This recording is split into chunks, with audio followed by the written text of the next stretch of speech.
My cheating wife had a breakdown after her affair partner refused to commit, and now she wants to come back, but I'm done. I'm a 50-year-old man who's been married to my wife, Amy, 48, female, for over 2 decades, 23 years to be more precise. We also have 3 kids together, the oldest of whom is 22 years old, and the youngest is almost 18. Our kids are Rachel, 22, female, Jake, 19, male, and Ava, 17/18, female. Recently, Amy confessed to me that she'd been cheating on me with her coworker, Matt, 27, male. I'm using fake names here for obvious reasons. 1 week ago, she sat me down and told me that she'd been with Matt for 2 years now, and that she finally felt ready to tell me and to take things to the next level with him. All our kids are pretty grown up as well, and Ava will be an adult in 2 months, so she believed that this was the perfect time to tell me the truth. I was devastated when she told me, and I'm thankful that none of our kids were around to see me dissolve into a puddle of tears and have a total breakdown when she confessed, because I'm sure they wouldn't have liked to see that. Rachel moved out for work after college, Jake is in college, and Ava was at a friend's place that day, so we had the house to ourselves. I'm sure that was the reason why Amy picked that day to tell me the truth. She tried to comfort me while I was crying and begging her not to leave and to give our marriage another chance, but she told me that she could no longer stay with me anymore and waste more of her time being stuck in a loveless marriage. My entire world had been turned upside down that day, so naturally my first reaction was to try to make her stay and to be in denial of whatever she told me. So I'd appreciate it if nobody judged me. It was all said in a moment of weakness. I let myself sob for half an hour before the realization finally set in, and I managed to compose myself. Amy had been patting my arm all along and saying things like, "It'll get better," and "You'll find someone," treating me like a wounded puppy and not her husband, who she cheated on and then dumped after 23 years of marriage. Once I pulled myself together, I stood up and told her to leave the house because I didn't want her around anymore. When I said this, she was visibly surprised that I'd gone from begging her to stay to asking her to leave the house, and, to be honest, so was I. But I said it nevertheless. If she had anything to say at that point, she didn't say it at the time and left in silence after adding a few belongings of hers into an already packed duffel bag. I knew that she'd already been planning to leave and had seen this coming. She then left after an awkward side hug that I didn't even reciprocate and just stood there stiffly like a statue. After Amy left, I think I must have cried like a baby for the next couple of hours until Ava came back home. I was shattered and didn't know what to do with myself anymore because my marriage had fallen apart, and even worse, the woman I'd loved more than life itself had cheated on me and continued to cheat on me for 2 whole years until she finally told me. She didn't even think there was anything messed up with what she'd done because the entire time after she confessed, she just kept acting like it was no big deal and only tried to comfort me because she probably felt uncomfortable just sitting there silently while I sobbed. There were a million things that were, and are still, going through my mind in an endless loop, but at least I'm feeling considerably more stable now since 1 week has passed. And I've been able to hold myself together for the sake of my kids, if not myself. I most certainly have to be strong for them because this has come as a huge shock to them too. When Ava came home that day, she found me sleeping on the couch, and when I woke up, she could tell that I'd been crying because my eyes were all red and puffy. She asked me what was wrong and where her mother was several times before I finally told her. I knew that saying it all out loud would make it real, and that I'd end up crying again. But I did tell her the truth and inevitably ended up sobbing some more, which felt kind of embarrassing, but at least Ava was there to comfort me, and it was genuine. She was just as much in shock as I'd been when I first found out. I wasn't thinking straight at the time, so I hadn't told anyone anything by then, but Ava made several calls and managed to inform her siblings, asking them to come home as soon as they could. She also told her uncle, my brother Eric, 45, male, so he could come over and help us out. My brother Eric is still single by choice, but he's a solid guy, and I knew I could always count on him if I was ever in any sort of trouble. He proved me right when he showed up at my house within hours of Ava's call, even though he lives quite far away. He knew that I needed to rest my head and grieve the end of my marriage, and life as I knew it, for a few days, so he moved in with us to help take care of us all for the next couple of days. It's been a week, and he's still here, and so are all my kids. We're all trying to cope with this together and make sense of the situation somehow because it still feels a little like a nightmare I can't seem to wake up from. I didn't think that Amy leaving would have such an impact on me and my mental health, but I think Eric was right to take that call and move in because I've been really lost ever since she left and can't even seem to bring myself to get out of bed in the mornings. So yeah, I believe that I do need all the help I can get. My kids are also being incredibly sweet, and I'm thankful for it. I've spoken to my lawyer about everything, and we're preparing ourselves for the inevitable divorce now. I haven't actually filed for divorce yet myself because I've been waiting for Amy to serve me, and it was strange that it hadn't happened so far. But last night, I got to know why. Exactly, she hasn't filed for divorce yet, even though she's told me that she's leaving me. Yesterday, really late at night, I received a call from Amy, and I was shocked because we hadn't spoken since she left. And I didn't have any idea why she'd be calling me after almost a week out of the blue. I answered her call and she sounded distressed, and I knew that she'd been crying. She asked about the kids, and I told her that they were all here and so was my brother. I tried to keep the concern out of my voice to the best of my abilities because I didn't want her to know that I still cared. I did, and still do, but I just didn't want her to know that. After she asked about the kids and I replied as brusquely as I could, she started crying on the phone. And that took me by surprise because I didn't expect her to break down. She's the one who cheated on me and then left, so it didn't make sense for her to be crying. I couldn't stop myself, and before I knew it, I'd asked her if she was all right. Then she told me that Matt had turned her away when she'd asked to move in with him the day that she left our house. Apparently, he wasn't ready for a relationship yet and was just messing around with her. He told her to her face that he was still young and wanted to have all the fun that he could before he finally settled down. And while Amy is attractive for her age, she's still 50 and has 3 kids, and that's not his idea of an ideal wife for his future because he does want kids and a long life ahead with whoever he chooses to marry. Due to Amy's age, a future is not something she can offer him, which is why he doesn't think they should be in a real relationship or move in together. So, neither is Matt ready for a relationship, and even if he was, he wouldn't be in one with Amy. And now she was having a total breakdown over it because she had nowhere to go. She was crying on the phone for like 15 minutes because now she knew that she'd ruined her life with that affair, and I honestly felt really satisfied with whatever was happening. She told me that our kids weren't speaking to her now, and they'd all blocked her everywhere without a word, and that she'd been living in a hotel for the past week because she didn't know if I'd have her back or not, and she was too afraid to ask me. She'd finally broken down and called me yesterday because she couldn't think of what else to do. And obviously, she couldn't just live in the hotel forever. Now she was calling to ask me if I'd let her live with me and give her one more chance. I was dumbstruck at the sheer audacity to even ask this of me, and within seconds, all my concern and sadness disappeared and were replaced by anger, which really should have happened a long time back. I told her right away that there was going to be no second chance for her, just like she didn't give me one, and that I was glad that this was happening to her because she deserved every bit of this for what she'd done. I then hung up, without waiting for a reply, and turned my phone off so I could go to sleep without thinking about her. I was really pissed off that she'd even thought for a second that even after what she'd done, she could just come running to me and I'd fix the situation for her, like always.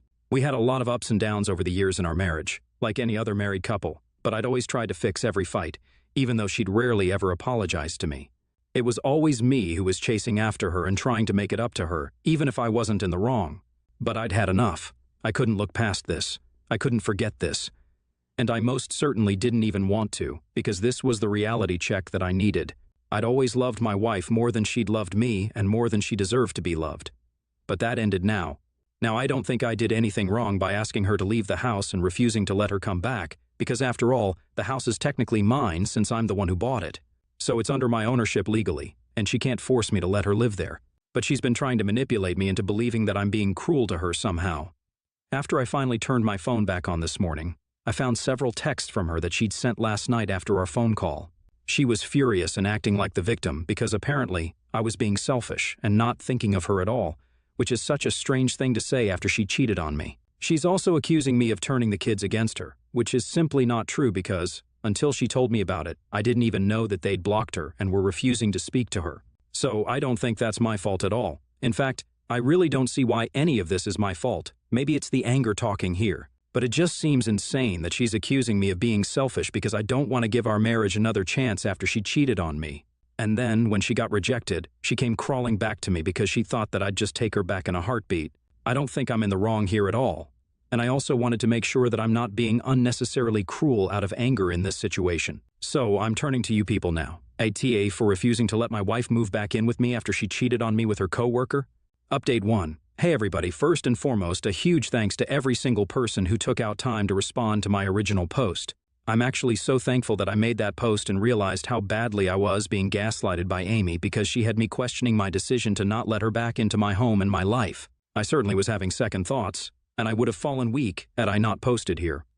Everyone who responded, thank you so much. I appreciate it, and I think you guys saved me from another lifetime of absolute misery and mistrust that would have been inevitable had I decided to forgive Amy and get back together with her.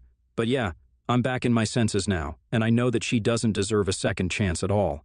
It's been a couple of days since my original post, and she's been texting me a lot to persuade me to take her back and has tried almost every tactic, from guilt-tripping to gaslighting.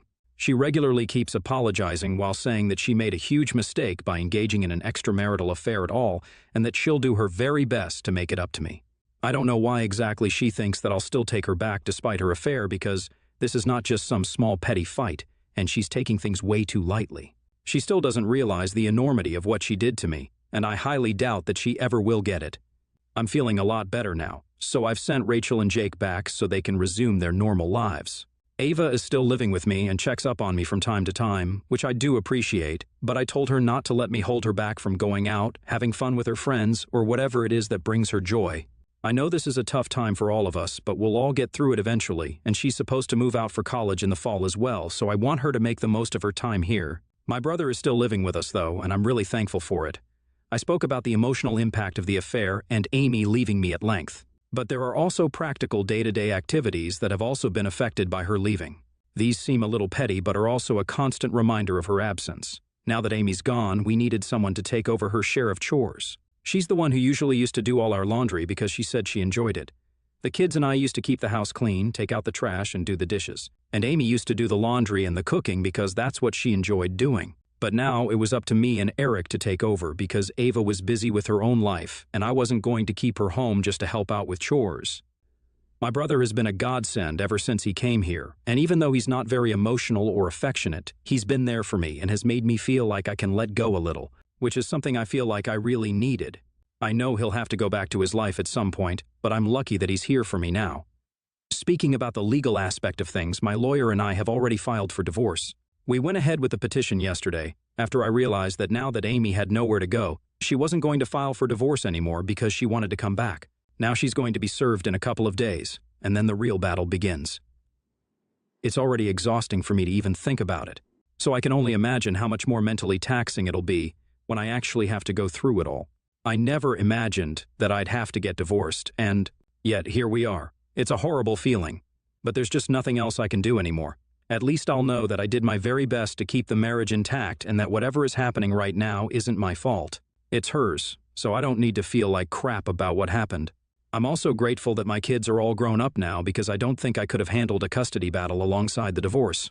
Update 2. Amy was served with the divorce papers today, and I don't think she took it well if the texts she sent me are any indication at all. I haven't blocked her because I haven't found the mental strength to cut her off entirely just yet, but I will soon. She sent me several vile messages about things she wishes would happen to me because, according to her, I'm the one who ruined her life. And I'm just taking revenge on her for trying to have a little bit of fun so she could distract herself from her boring, monotonous life. She told me that I'm almost 50 and look like it too, and she just wanted a change of scenery. The thing about me looking my age is fair because I quit going to the gym ages ago, and my hairline is receding. But I think that's just because, like any other normal human being, I'm also aging. I'm the father of 3 kids, and almost all of them are adults now, so I think it's natural for me to look my age. It's not even like I'm ugly or unhealthily obese. I have kept in decent shape for my age. But if she wants me to look the same way I did back when we got married in our early 20s, then that's going to be an issue. I don't think it's humanly possible to look the same age unless you're a celebrity and can afford to spend all your time and money on maintaining your looks throughout the years. Of course, she finds Matt more physically attractive than me, but that's where the whole marital commitment comes in. If she couldn't exercise any control over herself and flung herself at the very first somewhat young guy whom she found attractive, then that's not my fault. It's kind of pathetic that she's still trying to shift the blame onto me and make it look like what she did was fine, and that I should have been the one to fix myself. But that's just how she is, I suppose. Only now am I finally seeing all the red flags I've been ignoring for over 20 years out of love for my wife. But now that she's my soon-to-be ex-wife, I realize what kind of a human being she is, and I feel like an idiot for never acknowledging any of this before. I should have known, but I chose to ignore it all because I loved Amy. And even now, somewhere deep down, I know that I still do, which feels pathetic and embarrassing to admit, but I can't help it. That's really what has prevented me from blocking her and cutting her off entirely so far. But I'm just praying that I find the strength to do it soon enough because I don't think I can keep up with her insanity anymore. I don't want to see more of whatever this side of hers is. I won't call it her evil side because what she's doing is beyond that. It's cruel to the point of hilarity, if that's even a thing. Update 3. So, There's been a very ironic turn of events, but thankfully it doesn't affect me directly. I learned from my daughter Rachel a couple of hours ago that, as of now, Amy is having online drama with Matt because yesterday she posted a rant about how Matt had led her on for 2 years and then eventually dumped her because he didn't see a future with her. Now that I think of it, it was pretty stupid of her to abandon her life without even discussing these things with him first. I'm not a cheater, but at least she should have thought things through before going headfirst into this whole relationship thing with Matt, and at least asked him if he wanted the same things as well. Coming back to the post, a couple of other female coworkers also commented on that post and said that he'd also been involved with them. So essentially, that guy was pretty much the office mattress and had never loved Amy at all. I didn't believe in karma earlier, but this is just karma at its finest, and I can't believe that this is happening to her. I blocked her, and so has Rachel, but she found out from a cousin of hers who obviously still has Amy added, because we haven't announced our separation to the rest of the family just yet. But I think that post in itself does the job well.